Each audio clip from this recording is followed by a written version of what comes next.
Hello everyone and welcome back.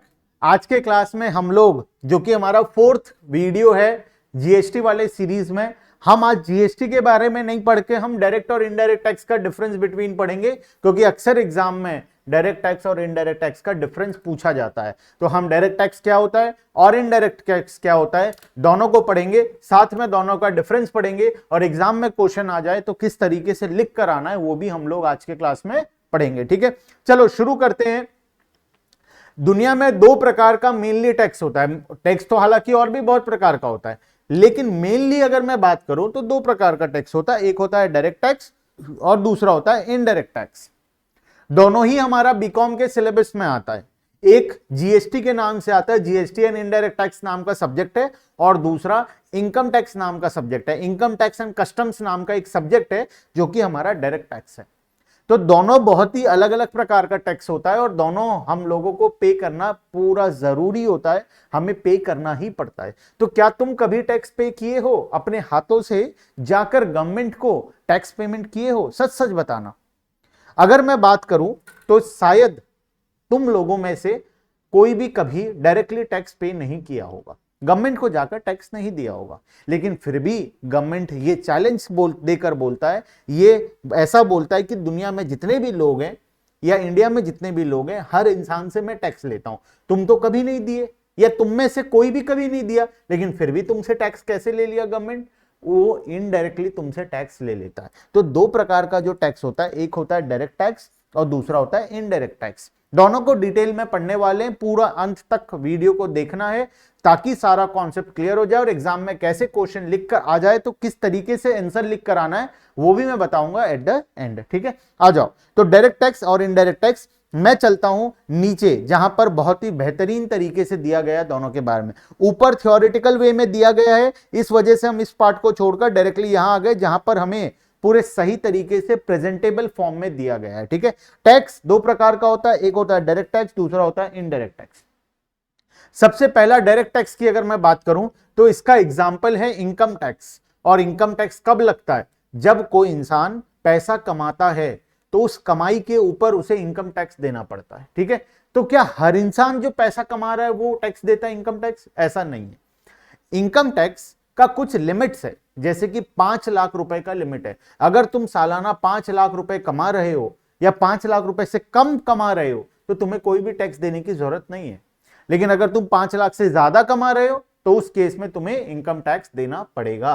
तो income tax किस पे लगाया जाता है? इनकम के ऊपर लगाया जाता है। तुम जो भी पैसा कमाओगे, जो भी तुम्हारा प्रॉफिट होगा, तुम्हें सैलरी मिलेगा, तुम्हें रेंट मिलेगा, अगर कोई भी प्रकार का तुम्हारा इनकम हो रहा है तो उस इनकम के ऊपर तुम्हें देना पड़ेगा इनकम टैक्स, जिसको हम बोलते हैं डायरेक्ट टैक्स। तो डायरेक्ट टैक्स का एग्जांपल है इनकम टैक्स। उसी तरीके से एक और प्रकार का टैक्स होता है जिसका नाम है इनडायरेक्ट टैक्स, या फिर हम इसे बोलते हैं जीएसटी एंड कस्टम्स। ये लगाया जाता है गुड्स एंड सर्विसेज के ऊपर। तुम अगर देखोगे किसी भी प्रोडक्ट के अंदर तो उसका यहां पर हमें एमआरपी लिया रहता है। एमआरपी मान लो 10 रुपए। ये एमआरपी का मतलब क्या है? Maximum retail price. अगर ध्यान से देखोगे तो ब्रैकेट में लिखा होता है इंक्लूसिव ऑफ ऑल टैक्सेस। लिखा होता है, नहीं लिखा होता है? कोई भी प्रोडक्ट जाकर देख लो, एमआरपी के नीचे ब्रैकेट में लिखा होता है इंक्लूसिव ऑफ ऑल टैक्सेस। कौन से टैक्स की बात कर रहा है? वो जीएसटी एंड इनडायरेक्ट टैक्स की बात कर रहा है। किसी भी गुड्स एंड सर्विस में जीएसटी इंक्लूड होता है, एमआरपी के अंदर में जीएसटी इंक्लूड होता है। तुम जब मार्केट से 10 रुपए का चॉकलेट खरीद कर लाते हो तो उस 10 रुपए में से कुछ अमाउंट सरकार के पास जाता है। क्या तुम देते हो? नहीं, तुम पैसा दुकानदार को दे देते हो।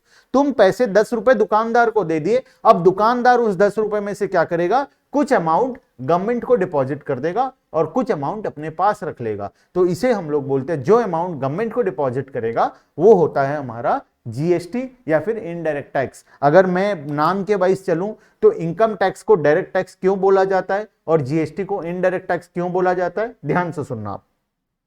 इनकम टैक्स को डायरेक्ट टैक्स इसीलिए बोला जाता है क्योंकि मैं इनकम कमा रहा हूं और मैं ही टैक्स पे कर रहा हूं, इस वजह से इनकम टैक्स को डायरेक्ट टैक्स बोलते हैं, क्योंकि डायरेक्टली वो मेरे ऊपर लग रहा है।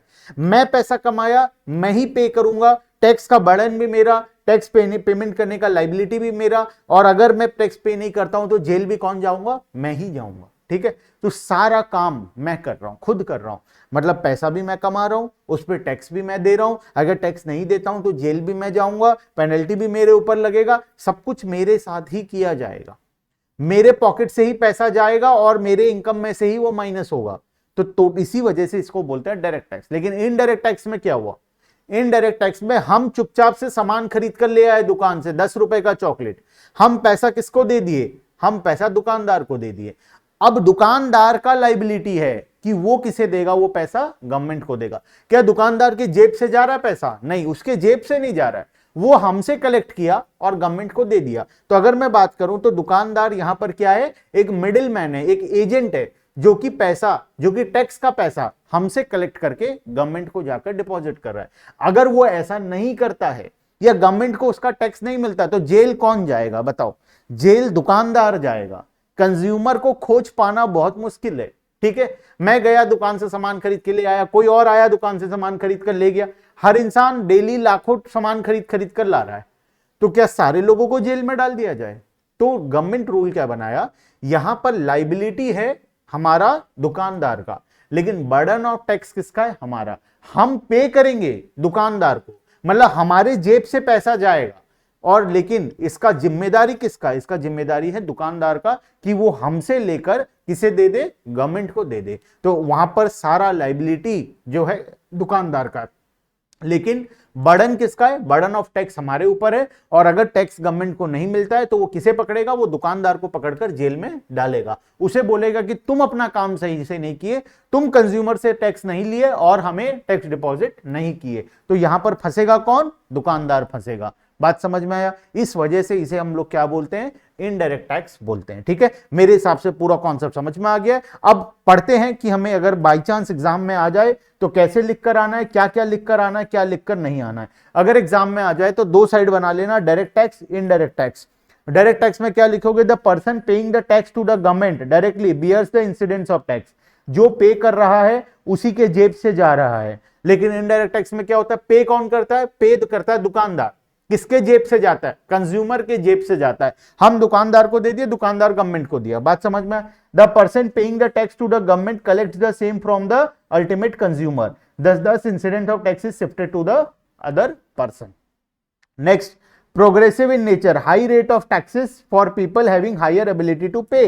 यहां पर क्या होता है, एक और इंपॉर्टेंट बात है, इनकम टैक्स, जैसे जैसे तुम्हारा इनकम बढ़ता जाएगा वैसे वैसे इनकम टैक्स भी बढ़ता जाएगा। जैसे मैं बताऊं, अगर तुम्हारा इनकम 0 से 5 लाख तक है तो तुम्हें कोई भी टैक्स नहीं देना है, नील टैक्स लगेगा तुम्हारे ऊपर। लेकिन अगर 5 लाख रुपए से तुम्हारा इनकम 7.5 लाख तक है तो तुम्हें यहां पर 10% का टैक्स देना पड़ेगा। 7.5 से अगर 10 लाख तक है तो तुम्हें यहां पर 15% का टैक्स देना पड़ेगा। लेकिन जैसे इनकम राइज होता है यहां पर एक और स्लैब आ जाता है, हम उतने डिटेल में नहीं जाते। मेरा अब समझाने का ऑब्जेक्टिव ये है कि जैसे जैसे तुम्हारा इनकम बढ़ता जाएगा वैसे वैसे तुम्हारा टैक्स का परसेंटेज भी बढ़ता जाएगा। गवर्नमेंट क्या बोलता है कि जो ज्यादा पैसे कमा रहा है हम उससे टैक्स भी क्या लेंगे, ज्यादा लेंगे। जो कम पैसे कमा रहा है हम उससे टैक्स भी कम लेंगे, मतलब परसेंटेज भी उससे कम लेता है। जैसे अगर मान लो मेरा इनकम 4 लाख रुपीज है तो मुझे कोई भी टैक्स देने की जरूरत नहीं है। लेकिन अगर मेरा इनकम 6 लाख रुपीज है तो मुझे 10% टैक्स देना पड़ेगा। मेरा इनकम अगर मान लो 9 लाख रुपीज है तो मुझे 15% का टैक्स देना पड़ेगा। तो जिस तरीके से मेरा इनकम बढ़ता जाएगा उस वैसे ही मेरा धीरे धीरे मेरे ऊपर टैक्स भी बढ़ता जाएगा, जिसे हम बोलते हैं प्रोग्रेसिव नेचर। प्रोग्रेसिव नेचर मतलब जैसे जैसे इनकम बढ़ रहा है वैसे वैसे टैक्स भी बढ़ रहा है। लेकिन इनडायरेक्ट टैक्स क्या होता है, हर इंसान के लिए सेम होता है। चॉकलेट मैं खरीद कर लाऊं या मुकेश अंबानी खरीद कर लाए, मुकेश अंबानी का इनकम ज्यादा है, मेरा इनकम कम है, मैं खरीद कर लाऊं, मुकेश अंबानी खरीद कर लाए, सेम ही प्राइस पड़ेगा, सेम ही टैक्स देना पड़ेगा। तो यहां पर क्या होता है, रिग्रेसिव इन नेचर, हर इंसान के लिए क्या होता है, सेम होता है। All the consumers bears equally bears the burden irrespective of their ability to pay. बात समझ में आया? और क्या लिख कर आएंगे, यहां पर लिख कर आएंगे पॉइंट नंबर 3 में, burden of tax borne by the person himself, burden of tax shifted to the another person. देखो डायग्राम में भी दिया हुआ है, जो इंसान टैक्स दे रहा है उसी के कंधे के ऊपर बोझ है कि गवर्नमेंट को डिपॉजिट करना है। लेकिन यहां पर दोनों आपस में बांट लिए।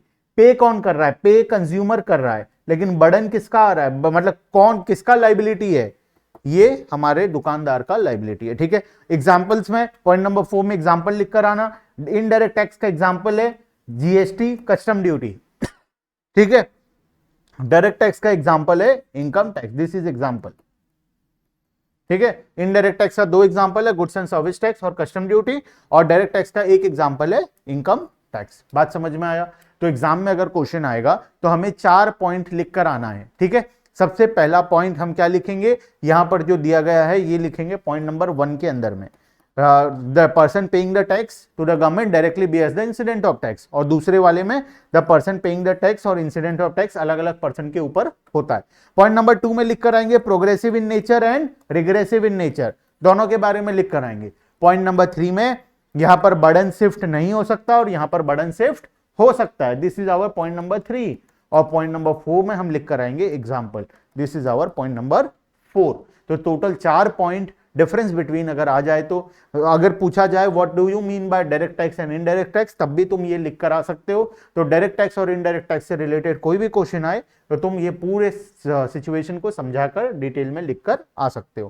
क्लियर है बात मेरे हिसाब से यहां तक? और अगर तुम यहां पर पढ़ोगे थ्योरेटिकल पोर्शन को तो वही लिखा गया है डायरेक्ट टैक्स के अंदर में, direct tax is a kind of charge which is imposed directly on the tax payer and paid directly to the government by the person.